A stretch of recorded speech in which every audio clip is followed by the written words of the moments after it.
Dabi. So, you can't sorry Kosia, Bibi, Babonta, but ever you have one Juma. Okay. Until I make us I saw them near Sunyame. Won't me know about now I saw them all. Obisika, I saw them, won't me far. Won't me come in the Paubana, Oba, when you say, that's the office I want to say, may you have to a more for abortion, and say, you send it so you more. Oh, I saw them about abortion. And it's all only preaching, and not be a wife, I didn't say, oh, quite abortion. So, no, it is rubbish show me. Now, come on, off what I said.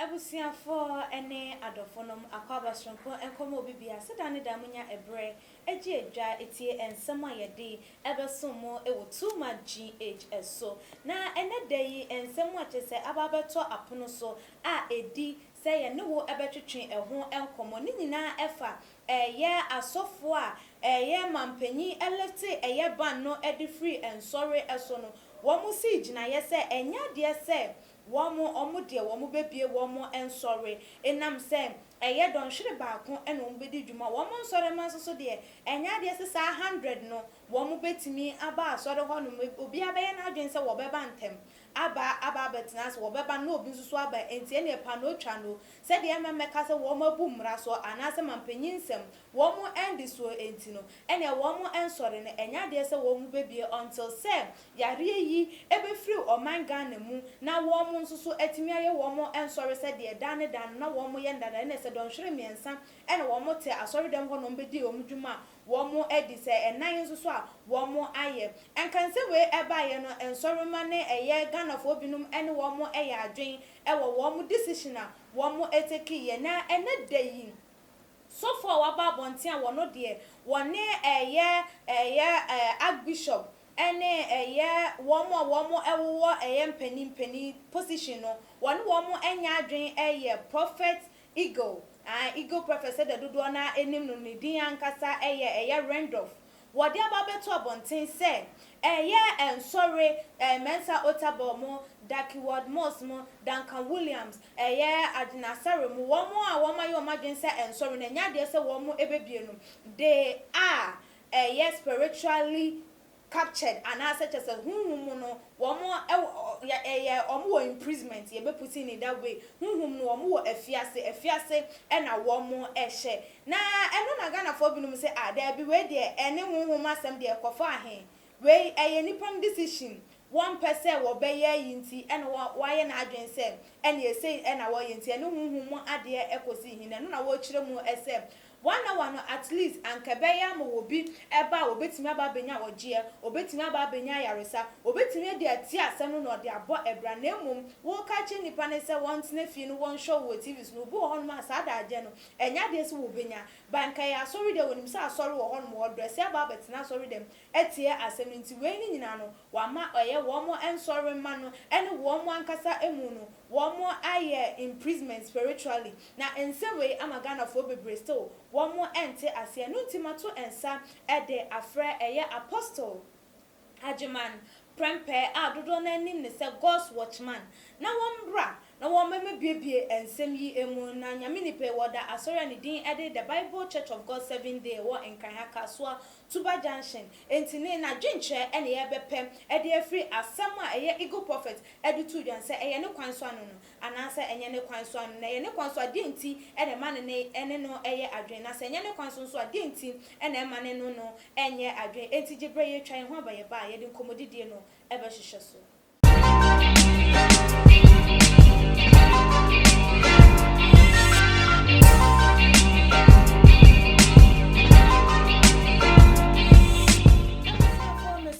Emamo akwaba ebiem apostle Ajiman prempe adodo na nim se God's watchman ene day meni no esi enkonya ye bepe ensem no ne pamasi bre ye ba be pensem ensem no mu na de yie eda no watimi ede ato ni nyina efa eye prophet Randolph Odro adodo na nim ne say Eagle Prophet ne nsɛm a wɔde ɛto dwafa ɛyɛ ICGC Maker House Chapel ɛyɛ Alabaster Church Royal House Chapel ɛne ɛyɛ Lighthouse wɔn decision a wɔn ateki sɛ sorry 1 hour pan deɛ ɛnya deɛ sɛ wɔn ɛbɛkɔ ne no nti wɔhu ne sɛ ɛyɛ spiritual imprisonment and omo de wo mo ho ene wo mo nsori ma ahye no no so atimi akyere na dwen e de afa eho enti ye toa eye nkomodidie no esom apostle me ma wakwa aba ya me de na ho say nyame adom me ho ye na nso Christ adom ti wo nyankopon do e de radias ho ye pa abusuafo no nso abusuafo obi a ho ye e de radias Apostle ye Eagle Prophet ni nsɛm a wɔde ɛtu edwa ya wo hu ne sɛ ensɔre akɛse a ɛwɔ hanoma yɛ nim sɛ wɔn de wɔn like wɔn nsɔre na nyini yɛ kan sɔre a ɔma lay foundation akɔ animu enso so because of mampanyi decision na ɔde ba yɛ sɛ ensɔre ɔbɛma wo bia akɔ na emum dɔnhwere ba ko a ebinom decide sɛ dɔnhwere ba ko dia ɛne wɔn mo enko mo ntena fi no mo nyɛ wɔn online service no na no na ama Eagle Prophet ɔno so de na no abetu mo hu ne sɛ ensɛm a wɔn mo kan na kyerɛ sɛ wɔn mo empanifo na akwampo no they are in imprisonment spiritually ne kwan so a ɛno no yo akuya sikapa me da ase na me nhyira omo nyi nkyere ne ahoden urade muwa mo adwumayefo nyina nyame nhyira mo ahwefo ne atiefo nyina nyame enom na de mu tie no asembisa no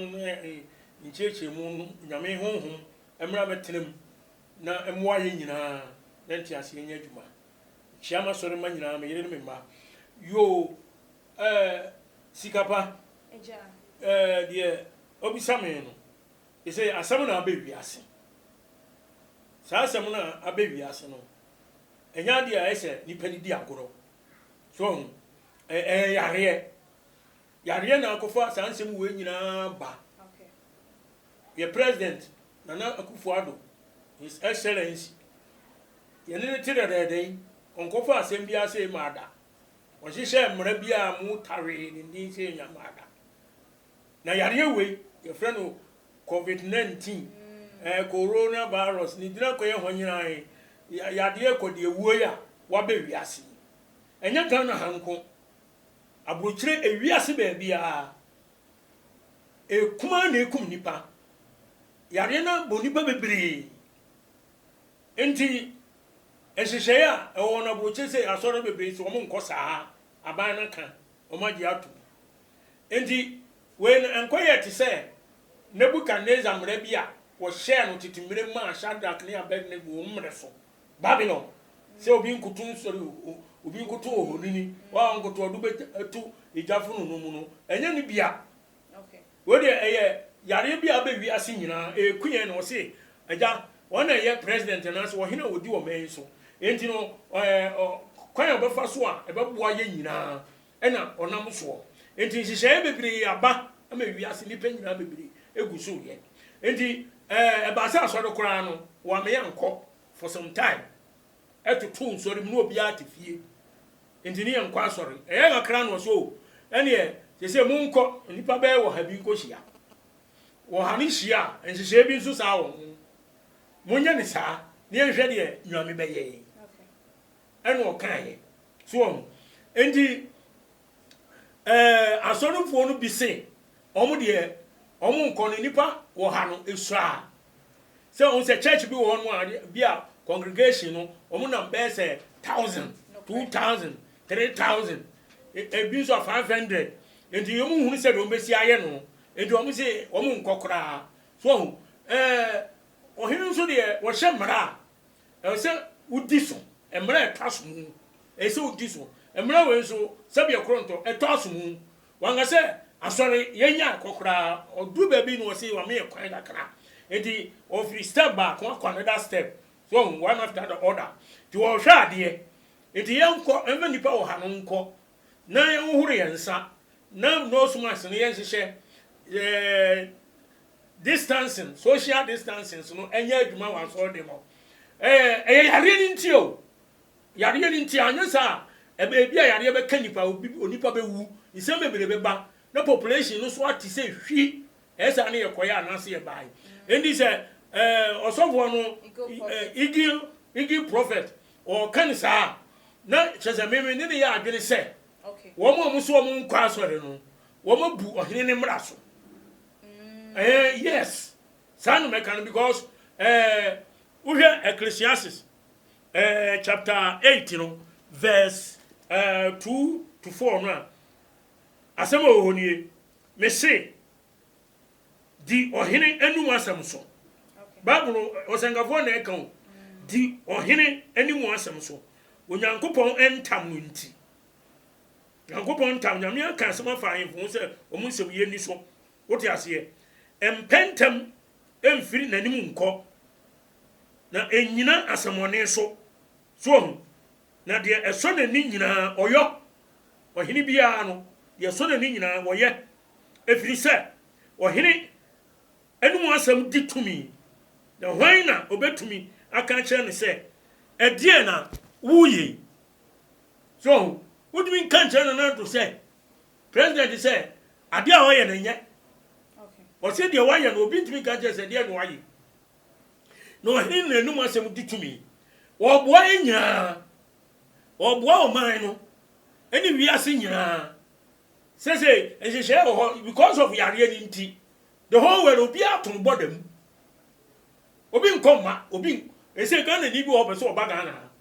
o abonche o America UK no ne Europe otuma yatum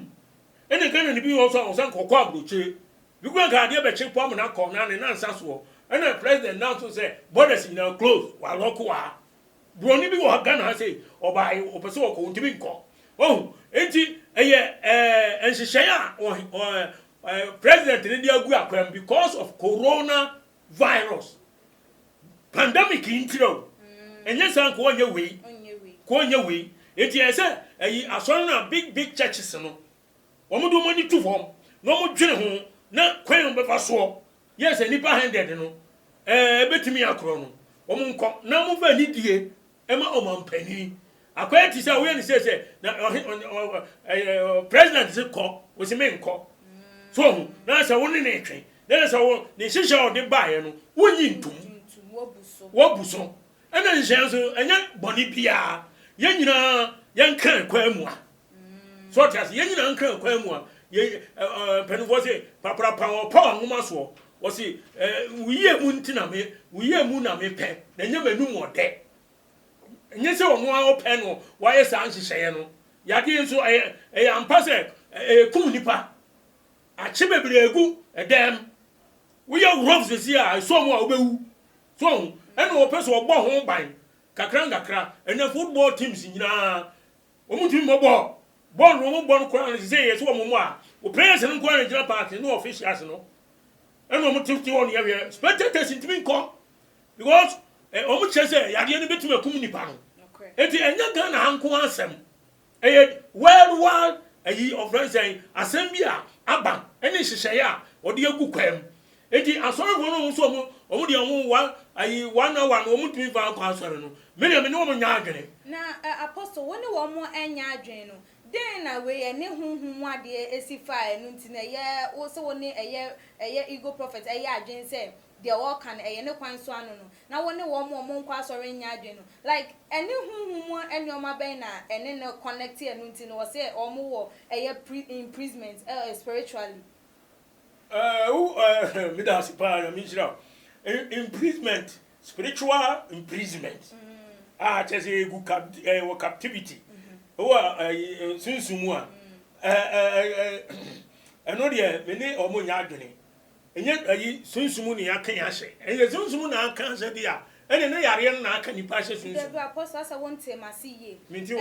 eagle prophet no and I was say said that he was more than Can Williams more big churches one more and sorry no more and you know who the same leaders no are imprisonment and and sorry no like one more and sorry man so no spiritually no almost so be imprisonment no enso ebi because in kanipa no ba sorry and kobetimi one and kobetimi dia heden aye bibi and as I say no woman yate asese woni eagle prophet adwen when the decision now was taken because of say and sorry I can say no mabu mampani emra eso enye sa na ye conclude si enti me pese me hunu say nipa no ne personal decision na why na adwen say one man nsori ma emma because of ebia o ka say 1 hour nipa 100 penembra ebia obi abeye na adwen so obeba ntem aba afi na nipa na kwakoye cho e wo wonya ka say eno no wabu mampanyi emra so nti ene me ma cramp no adenti na because of nipa ne personal decision na what taking no ego prophet connecting into spiritual way say omo wo spiritual imprisonment like physical thing na no honhoma de ekokoye the same we say omo spiritual imprisonment say because omo nkwa asori ninti omo spiritual imprisonment enu momu de ha adwene ban san se nipa hu won kwasori won me nyame asem omo se tie radio su tv su no ade ba hiem na se ye bompa ye tonwom ye nyankopon congregation no ehiem a eye better essential individuals no e better trafie ni ade ade so enti se wo mo ntimi ankwa asori a na atwi nipa sen atwi nipa kwachire in a sense say hwe obonsam wo ye clever na ni ate enti we na aba ni say no de no ho agim yade ya be bonsam de no ho awura mpa opese ofaso sa na odi bo enipa bitugu se amanipa bebre aye mre asampa na meka kire no a Christopher bebre aye mre aba hunamu eze prison mu mo ba aye te se o mo be canals wo hunam famu no wo ma ye mre aba fa hunam so eti obi o woto a se asori kura ho adwini ni trim ne bebre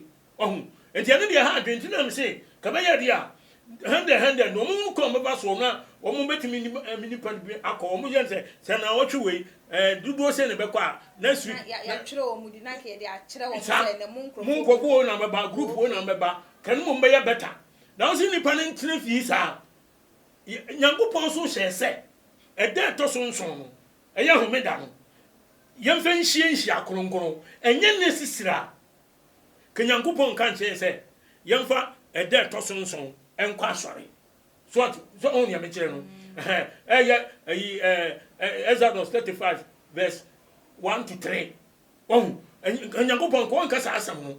eti nyame se da yi da ba ko si wo se e da no duru a yemfa nkwa so dis asem bia ba wi ase na yare ama enipa nyina ya bisi basa na oye nyame adom wa ma kwan kakra abeda ho si yemfa nkwa adenti ne yetifi me de tama ya yi nkwa na binum asori won na ebi ntrevie o na bi kope ba bi hia so ka say gathering no about not more than 25 people yes ni yes sir it me ko hia nya so dem ho ba bi nua bi ase ane akotena ho na social distancing no na ye adwuma so na ye tutu ya hofo ni abom pan kakra ye tie nyame ansem ni ewia ani asori ko wo hu nyame kire no ene se wadum no increase no e de ko 100 ene 100 no de ko ye no ene wo se ene ye nko asori dem so hu etu obi asori dem se ni 100 ni ye nko asori dem ene se ye so ye ko asori dem enti bebire ko asori dem so hu na mo de mo do so buru so dia na se mo nkwa na mo ha mo members no wo se mo hunu kwan mbaba so a mo betima ahwe ama da mo de besom no eduru ho a enipa no bi betima nya kwan aba so ese so mo trevie because nyame hyehyeye nyankopon mra se e de to so se mo mfa nhia kronkron holy convocation what you say holy convocations no enya adwuma enti se yare ba na kofa bibi ba ne nyame adum wo se bi ekwan bi ato a ane dina ama nipa na trevie ni ba trevie ye mro pe ni ba nkwa sori abaye mre I'm telling you wo de hwede ekọ wiase nti apart from say wo TV a wo tie eye asem no wo eye wo TV na radio so no kwa yes to netimi ma wo sa eye mre yes asori kro hia enti ne yankopon wo kato wo se ye da to so nso no ye mfa nhia konkron gather for worship okay together for worship for that particular day necessary a boa a secret of warden wo hunu nua wadamvo na a Christ of one edidi ehun komo na odon ne ntiase bi ye adwuma we mu ye hyehyɛ ho sa ya ne ye nige ya na ahosupe ahosupe ma Christopher efi se Nyankopon ehihye mu no se mu nom yonko se mu ho enti udo nu ya se ho a ye hia mu sa no a ya na efe ya na anije na ya na ya ahomeka obi okọ na ohia mu obi na obi ho a na wotumi abo ne nua so ti ase enti asori kro no de e necessary e wo Bible mu so ohun ti enti si anfa nkwa so ne titifi a ni ye mistake. Okay, I'm fine. Call a sorry near to Tiffany to see a mistake. Now, Mr. Wasia, yes, I am sorry. I want to take that personal decision. I want my own myself. One moon is a woman, they one more answer man. That means one more mom, Emma, and sorry man, one more chew, one more every yamin, like because of that, in it, Emma, one more air draw back from God and now. Quick, Midas Sepa, and Misha, who him say, Yadiaway. Obi nim da bekro wo ti ase yare ya ba obi nim da beko ene obi anzo enim tama president be left ban no it could be 1 year, it could be 2 years, it could be 6 months. Nobody knows except Almighty God. Ene ni paso dodo na wo TV no dodo na wo TV no mo na wo tisan ena uko wiase. Okay. Was nyame asem enyum to eyeyie empabo ene niema ye kona sore ho no ene boaye asori ti se school asori eti se uko school. Okay. Na teacher ni ebe kire o mathematics, English, biology, science no mo ne ade sana asori te enti asori bia no sofo bia ye teacher. Eti uko asona na sofo no teach you. Sofo be a prophet you, we evangelist you, we are honey you. You are a teacher to your members because Jesus Christ by or by Christ by as a teacher. Okay. Yes, Christ no your friend teacher ni. Okay. Matthew 23 verse 10. So what you from chere for oba ko no chere for o chere for oni Christo no. Ono ba se teacher to be chere nipa and the Israel for nyina no friend o chere ni so ti ase e dia so na ye kro ye kosua school asore o friend say nyamusom yansom nyame e wo fie sorry yansom nyame e wo asore dem wontimi sum nyame wo asore dem was wo de busam sa de ntira yansom nyame wo asore dem yes wontimi sum nyame wo asore dem. The Indian Jews know I saw them say, I saw them, what in Mokrono, Kuni Power, Mojamai or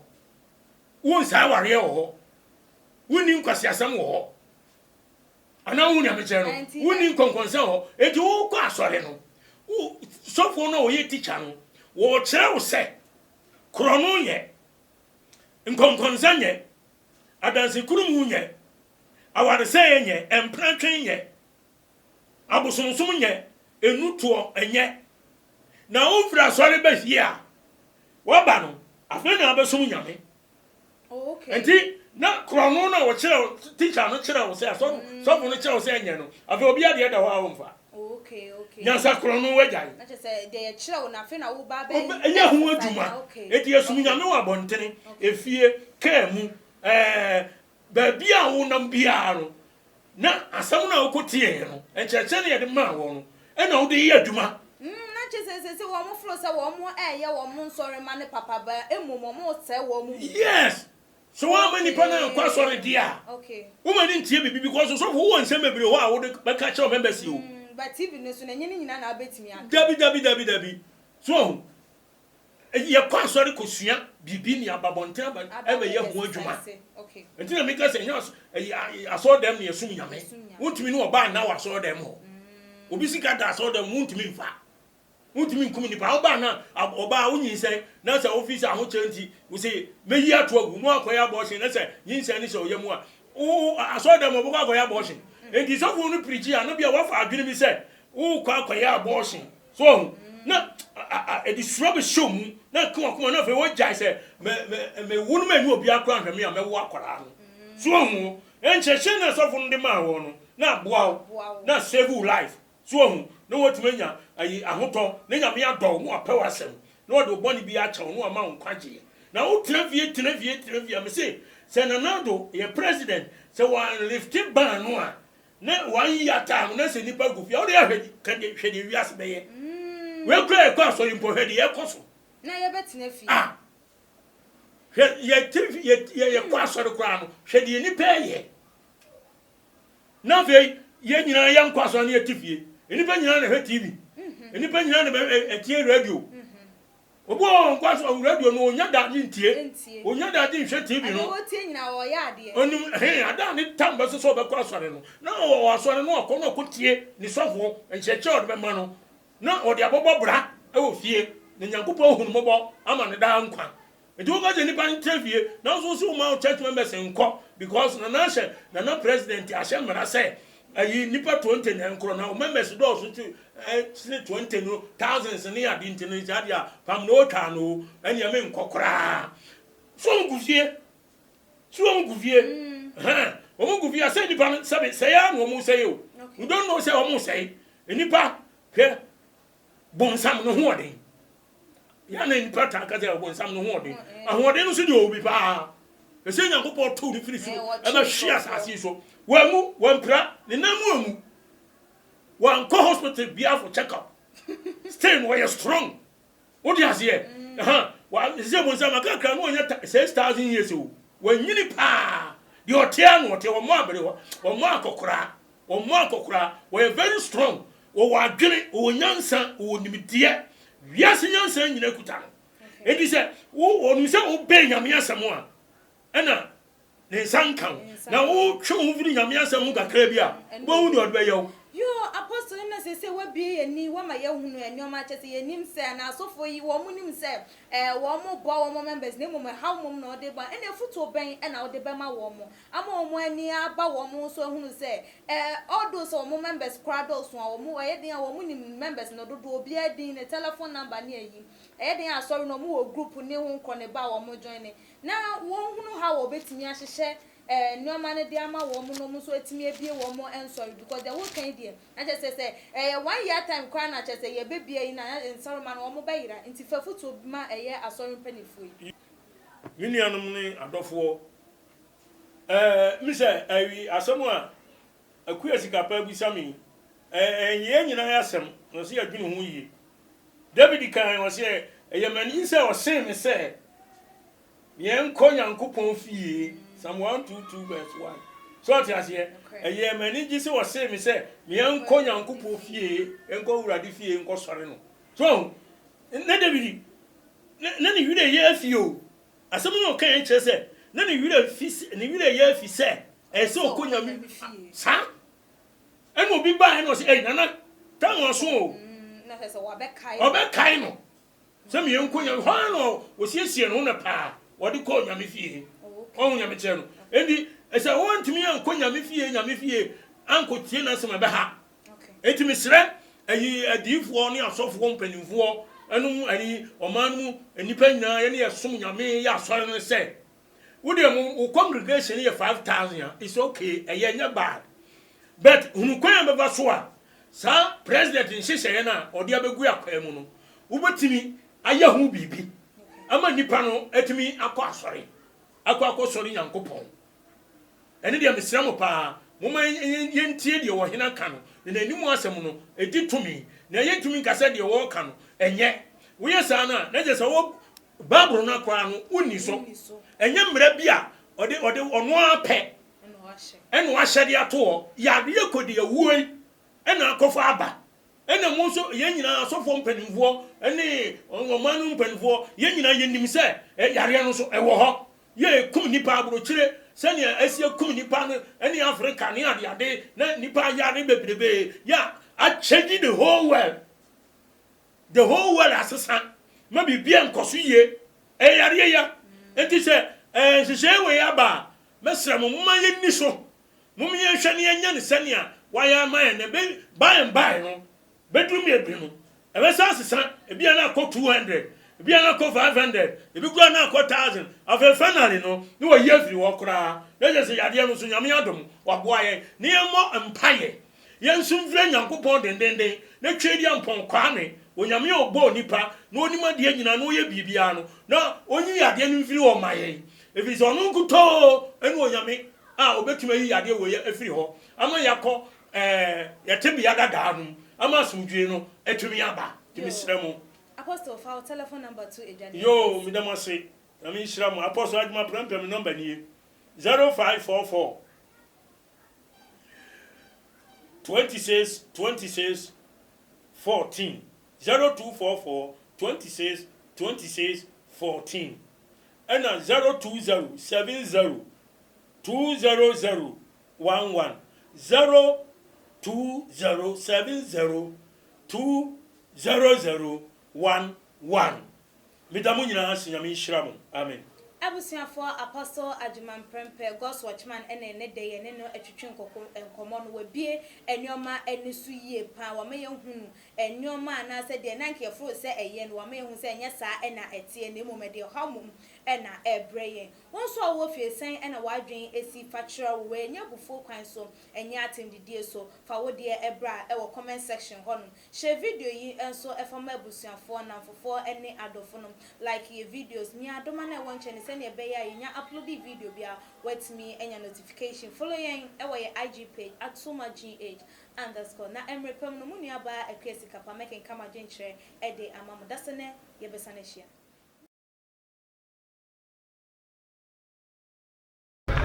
Oniadafo ahaye GH too much ena ohwe Malupe ene kase osofu Malupe me nhwe bebia me nko bebia too much GH na ko fidie ne to ho na me subscribe ka me ho nyenkohwensem pa wo ho me da asema crowd